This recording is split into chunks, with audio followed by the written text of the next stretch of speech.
Efesios capítulo 6, versículos 10 y 11.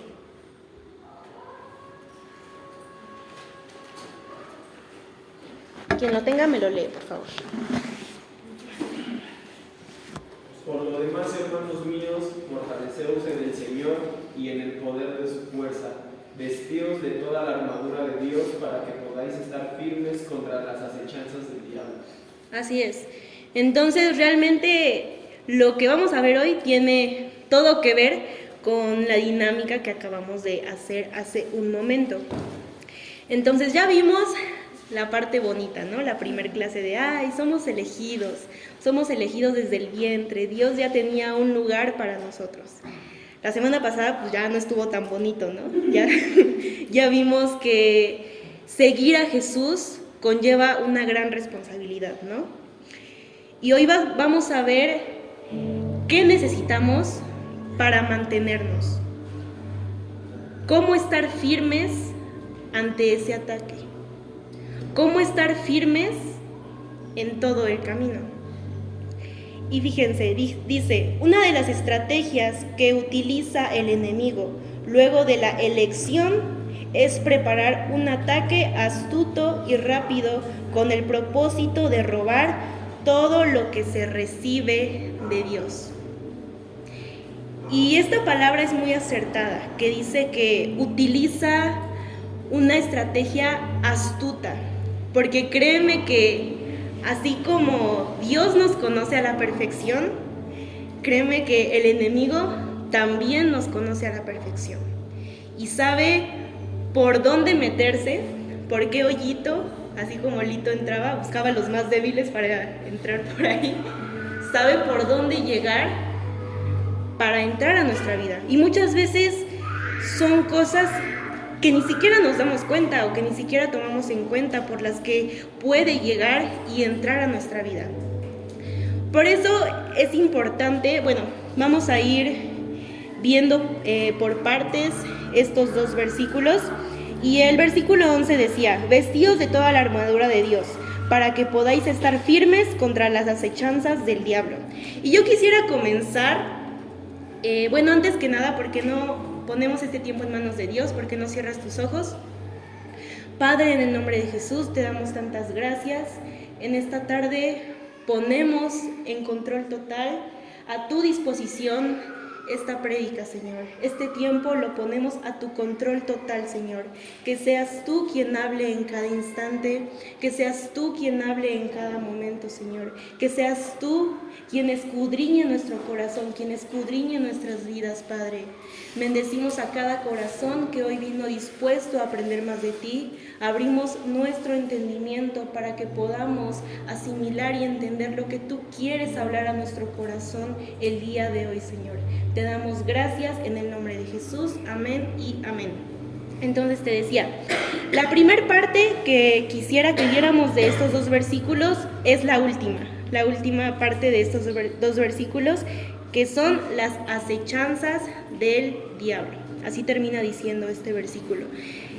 Y me parece importante que realmente especifiquemos cómo puede entrar el diablo a nuestra vida, porque te vuelvo a repetir, muchas veces entra por maneras que ni siquiera nos damos cuenta. Entonces, la primera es tiempo de prueba. Sí, ya sé que el tiempo de prueba lo pone Dios, porque no hay tiempo de prueba sin propósito. Pero puede comenzar un ataque en este tiempo de prueba. O sea, te repito, el diablo puede usar lo que menos te imagines, o sea, a la persona que menos te imagines, lo que sea. Entonces, puede utilizar el tiempo de prueba cuando empiezan a llegar esos pensamientos, ya sea de querer tirar la toalla, o esos pensamientos de, es que estoy tan solo, es que Dios no está conmigo. Incluso pensamientos de enojo porque quizás las cosas no están funcionando como a nosotros nos gustaría. Pero realmente el tiempo de prueba, más allá o lejos de apartarnos del Padre, El tiempo de prueba es algo que debería acercarnos más a Él. El tiempo de prueba es de Dios. Lo que importa es la manera en cómo tú y yo respondamos a ese tiempo de prueba. Si respondemos con valentía o con cobardía. Si respondemos con inteligencia o con sabiduría, o respondemos con necedad. O sea, realmente de nuestras decisiones depende cómo sea fructífero este tiempo de prueba. ¿Sí? El siguiente es idolatría. Y vamos a 2 de Corintios, capítulo 11, versículos 14 y 15. Igual, alguien que me los pueda leer. 2 de Corintios, capítulo 11, versículos 14 y 15.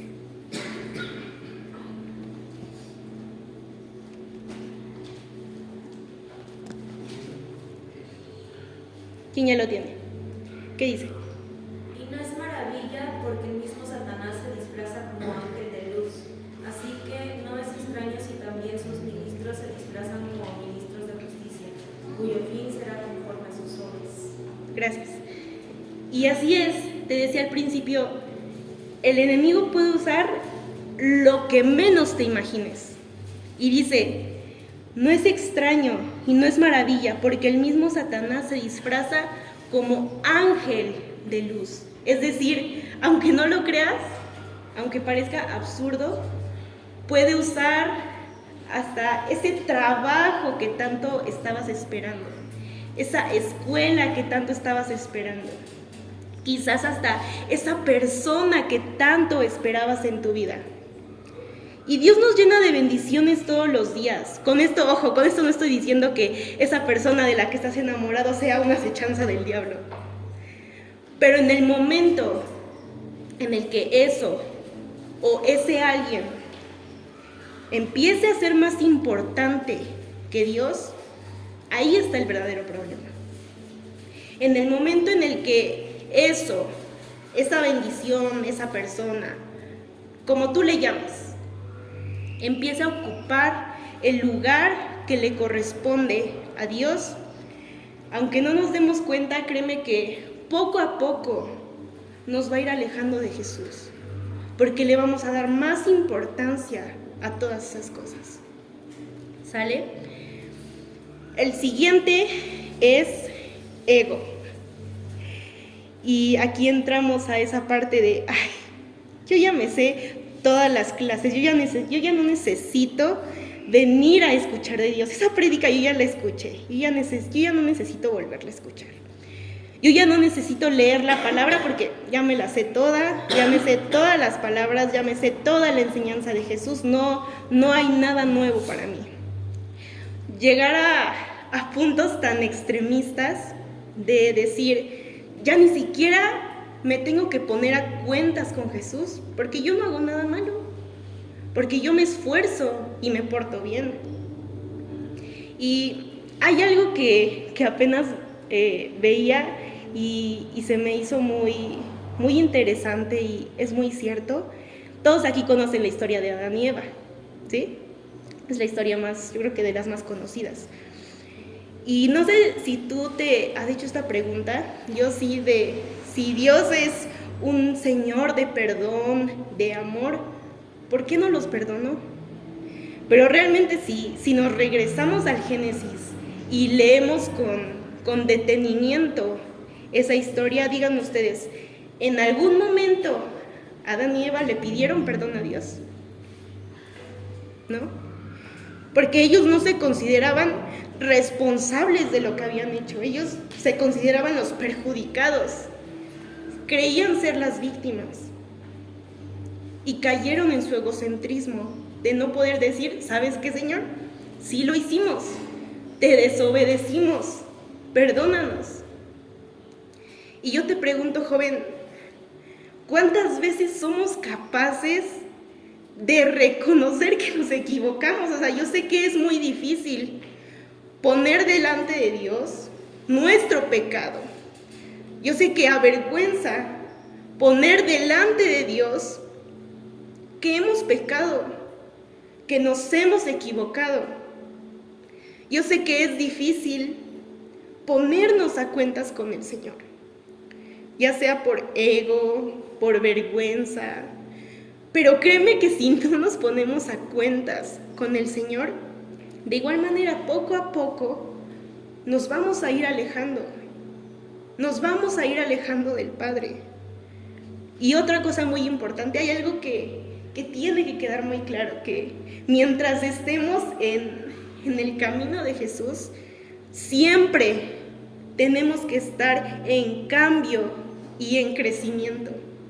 Cuando creamos que ya no necesitamos cambiar porque ya somos muy perfectos, o que ya no necesitamos crecer porque ya somos lo suficientemente espirituales o lo suficientemente sabios, déjame decirte que hay un problema de estancamiento, un problema de soberbia, un problema de ego, como se llama este punto. Entonces, este punto lo podemos dividir en dos partes. Siempre tiene que existir una transformación constante, una edificación constante. Y siempre, diariamente, nos tenemos que poner a cuentas con el Señor. Y el siguiente, que realmente no tiene mucha explicación, es tentación y culpa. Y te digo, no tiene mucha explicación este punto, porque el enemigo, su objetivo mientras estemos en el camino del Señor, su principal objetivo siempre va a ser hacernos caer y posteriormente llenarnos de culpa.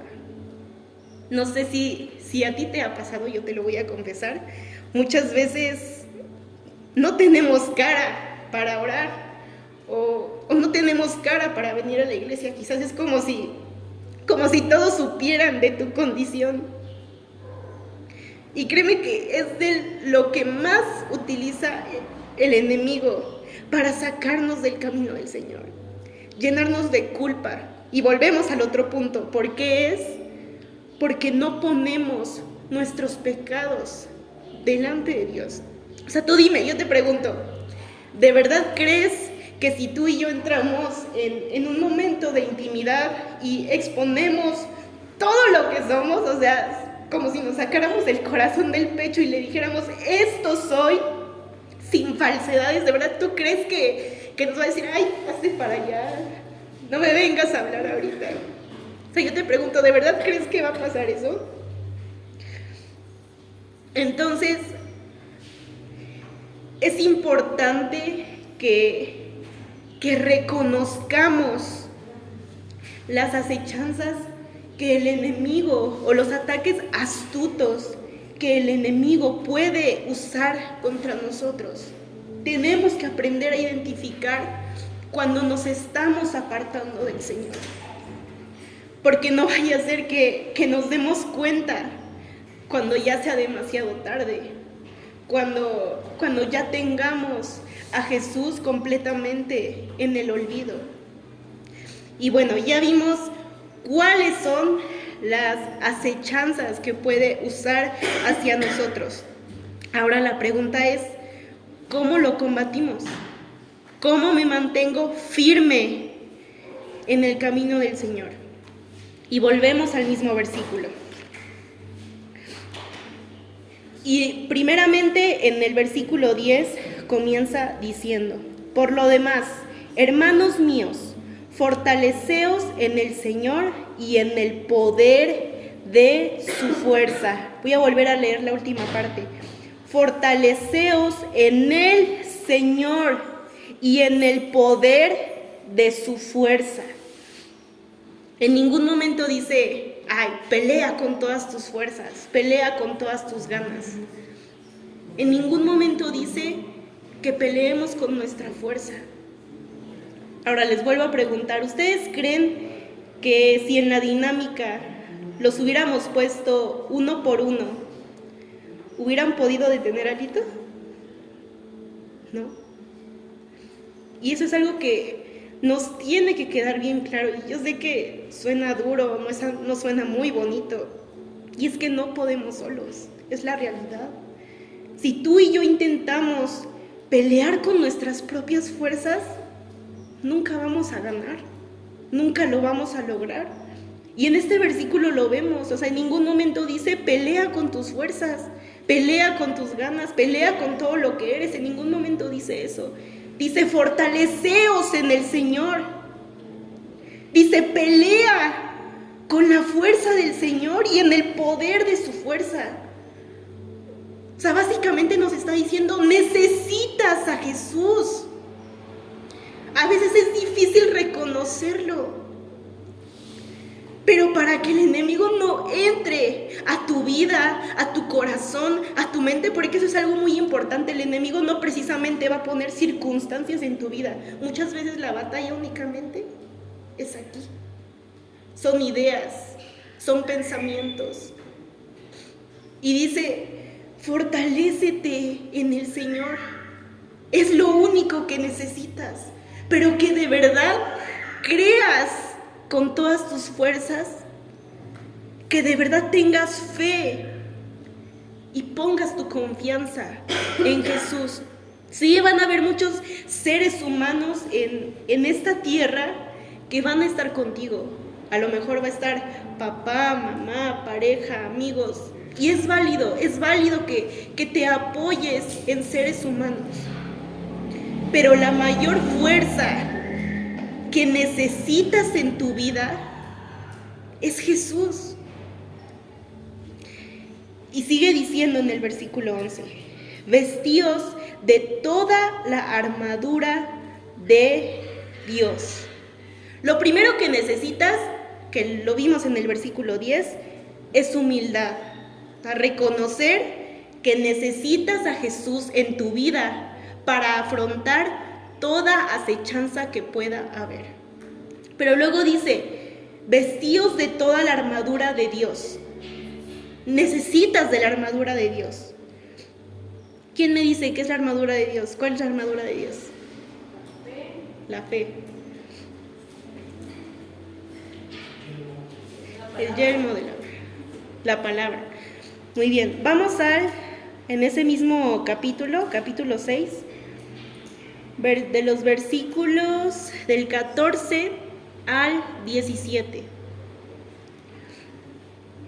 Y ahí nos muestra toda la armadura de Dios, con detalle.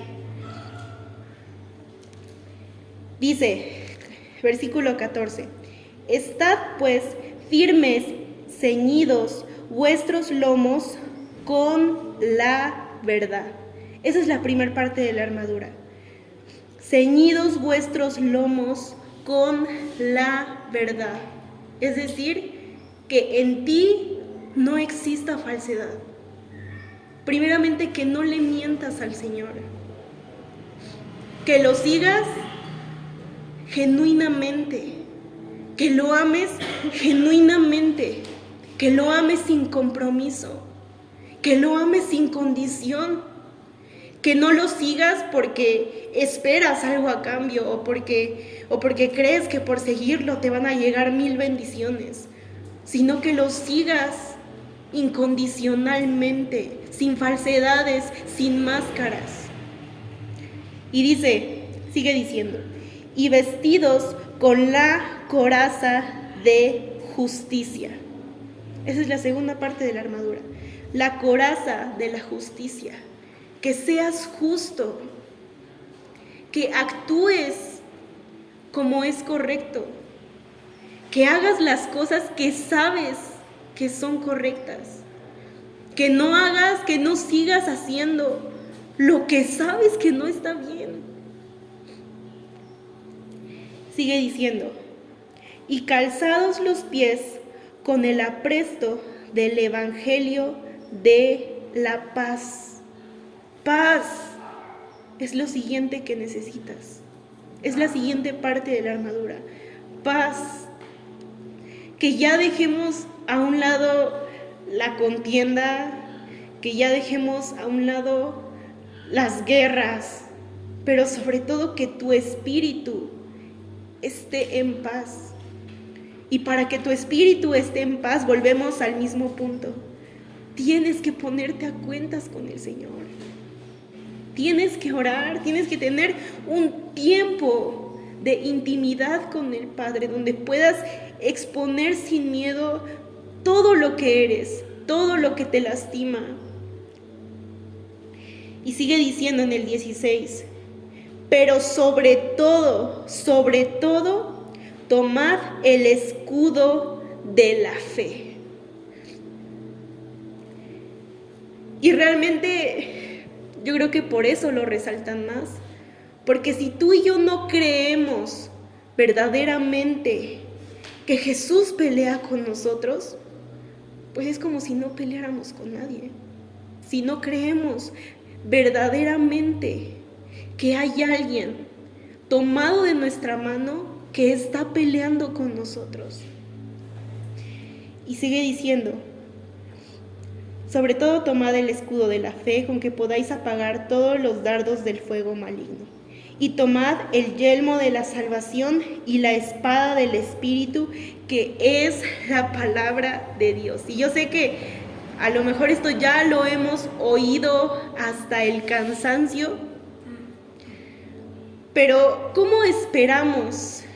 Te decía en el primer punto, necesitamos a Jesús. Pero si tú y yo no leemos la palabra de Dios, ¿verdaderamente conocemos a Jesús?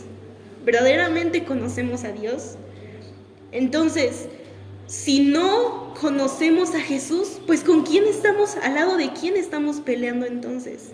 Si no conocemos con el que decimos, ay, sí, yo creo en ti, Jesús. Pero ¿cómo vamos a pelear con alguien que no conocemos? ¿Cómo vamos a pelear al lado de alguien que no conocemos a fondo? Entonces necesitamos la armadura de Jesús, la armadura para enfrentar cualquier acechanza que pueda haber en nuestra vida. Y quisiera que viéramos este pasaje que a lo mejor muchos conocemos, que viene en Daniel capítulo 3. Si quieren nada más apúntenlo, no lo busquen, no lo vamos a leer, está un poco largo. Pero en Daniel capítulo 3 viene esta historia del horno de fuego. ¿Quién ya la escuchó? Ok, hay algunos que no la han escuchado. Bueno, si después quieres leer este pasaje, en Daniel 3 viene la historia sobre 3 jóvenes que realmente estaban vestidos con la armadura de Jesús. Sus nombres eran Sadrac, Mesac y Abednego. Narra la escritura que había un rey que se llamaba Nabucodonosor, que era rey de una nación llamada Babilonia. Y bueno, narra que construyó una estatua de oro y que la instrucción era que todo el pueblo tenía que adorar y glorificar esa estatua. Y quien desobedeciera este mandato sería lanzado a un horno de fuego. Entonces, estos 3 jóvenes no acataron la indicación del rey, porque tenían una convicción en Dios. Tenían puesta su fe totalmente en Dios y no cayeron en idolatría, porque sabían que si le eran fieles al Señor, ellos iban a ser salvos. Y así fue, porque cuando el rey Nabucodonosor se enteró que no quisieron adorar su estatua, los mandó a llamar, y como una vez más se negaron a adorar la estatua, narra la escritura que el rey encendió tanto en ira que mandó a calentar 7 veces más el horno de fuego. Y obviamente la indicación fue que los lanzaran. Y narra la escritura que el horno, la llama del horno era tan potente que los soldados que lanzaron a los jóvenes, porque los amarraron y los lanzaron, y narra la escritura que los hombres que los lanzaron era tan fuerte la llama que terminó matando a los hombres que lanzaron a estos 3 jóvenes. Entonces, para los que les guste la canción de Hubo uno más entre las llamas, bueno, está basada en esta historia de la Biblia, porque narra la escritura que el rey a lo lejos vio que en el horno se paseaban sin sufrir ningún daño 4 personas, cuando habían sido 3 jóvenes nada más los que lanzaron al horno, y que cuando salieron sin ningún daño en lo absoluto, que incluso ni siquiera olían a que hubieran estado ahí dentro, que sus ropas estaban intactas, no tenían ni un solo rasguño. Entonces, alguien que me diga las características de estos 3 jóvenes. ¿Qué tuvieron? Tuvieron fe. ¿Qué más? ¿Cómo? Fueron valientes. ¿Qué más?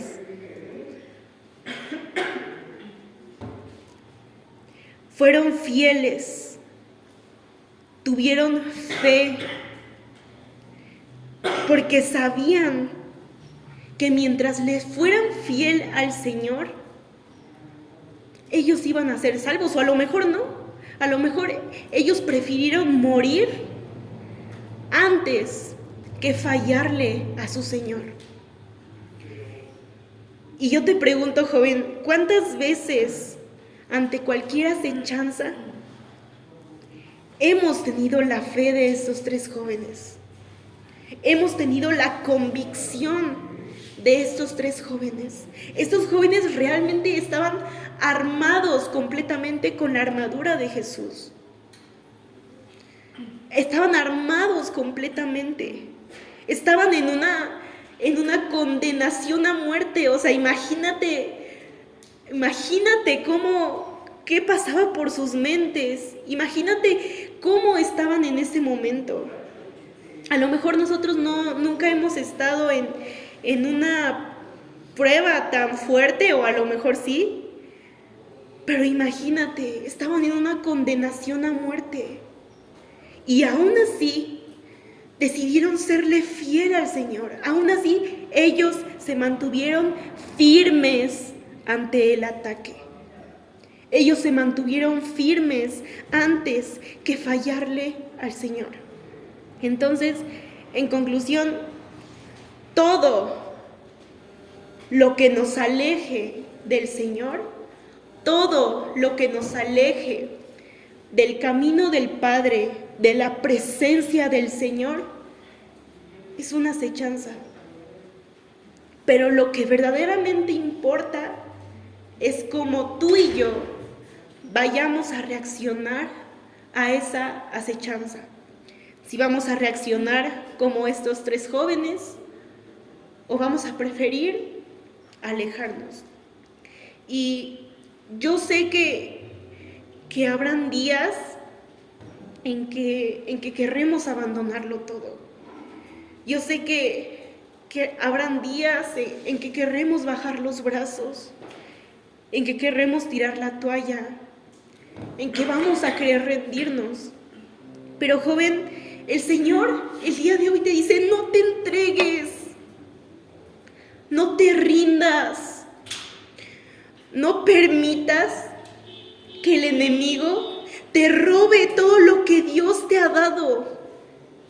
No permitas que el enemigo te quite hasta donde has llegado en este momento, porque el Señor sabe lo que te ha costado, lo que te costó este día llegar hasta aquí. El Señor sabe lo que te costó salirte de tu comodidad y llegar aquí. Así que no te entregues ante la adversidad. No te rindas. No permitas que el enemigo te robe la cosecha. No permitas que el enemigo te robe la identidad. No permitas que cualquier acechanza te robe lo que Dios te ha dado. Pelea por lo que Dios te dio. lucha, aférrate, sé fuerte, sé valiente, reconoce que lo necesitas, reconoce que necesitas a Jesús, reconoce que no puedes solo, reconoce que tus fuerzas no son suficientes para seguir avanzando. Y algo que es muy cierto es que el progreso no es lineal, O sea, si nos aferremos a Dios todo el tiempo, el progreso no es lineal. Hay altas, hay bajas, hay muy buenas y muy malas. Pero cuando estén en cualquier proceso que estés, no abandones. No abandones, porque créeme que todo lo que tienes el día de hoy únicamente es por Jesús. No abandones a ese ser que te amó cuando nadie más te amaba. No abandones a ese ser que te abrazó cuando todos te patearon. No abandones a ese ser que te defendió cuando todos te juzgaron. No lo abandones. Así que, ¿por qué no te pones de pie? Cierras tus ojos y peleas por lo que Dios te dio.